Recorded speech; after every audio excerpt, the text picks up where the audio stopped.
This family was so poor that even a single banana had to be split among 3 people. The older brother gave the largest piece to his younger sister, then handed the middle piece to their mother. The mother hurriedly said she didn't like bananas. Seeing this, the son threatened her. If she didn't eat it, he would throw the banana away. Only then did the mother reluctantly agree to his request. Ever since her husband died unexpectedly years ago, she had been raising the 2 children alone, struggling to get by on his meager pension. A few days ago, her eldest son accidentally injured his leg at school. With no money for supplements or nutritious food, she gritted her teeth and bought a single banana, just to give him something better to eat. After learning about her grandson's injury, the grandmother rushed over to the house. She sized up the room critically, then found an excuse to sit in front of her daughter-in-law, and began her bitter scolding. She blamed her daughter-in-law for her son's death, saying it was all her fault. Now, she was living in her son's house, spending the pension he had earned with his life, yet she still couldn't take proper care of the children. Every word was filled with dissatisfaction and resentment. The daughter-in-law lowered her head, silently enduring the harsh criticism, but the grandmother's words grew increasingly vicious, even cursing openly in front of the little granddaughter. At last, the usually mild-tempered mother couldn't hold it in anymore, and suddenly snapped,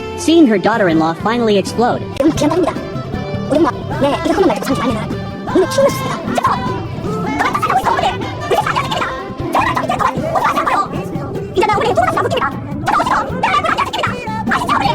The grandmother said no more. She handed her some money, then got up and left. But the mother, wanting to cut ties completely, ran out and forced the money back into her hands. Although her life was incredibly difficult, if she accepted that money, she feared she'd live under her mother-in-law's shadow forever. She thought life might quiet down after the grandmother left. But only 2 days later, she suddenly received a call from her own mother. Her mother was visiting her brother in the hospital, and wanted to stop by briefly. The mother tried to decline, but her mother had already arrived by train, and would be there in half an hour. After hanging up, she rushed to tidy up. She bathed her little daughter, Pearl, checked the rice in the rice jar, and quickly changed into clothes without patches, wanting to prove to her mother that she was doing fine. When her mother arrived, she brought bags full of local specialties. The daughter tried to make her stay for lunch, but she said there wasn't enough time. She quickly drank a glass of juice at the table, then glanced around the house as she set the cup down. After using the bathroom, she hurriedly left. Later, as the daughter was tidying clothes in the bathroom, she suddenly noticed an envelope left on the washing machine. Inside was a letter from her mother, and a few crumpled banknotes.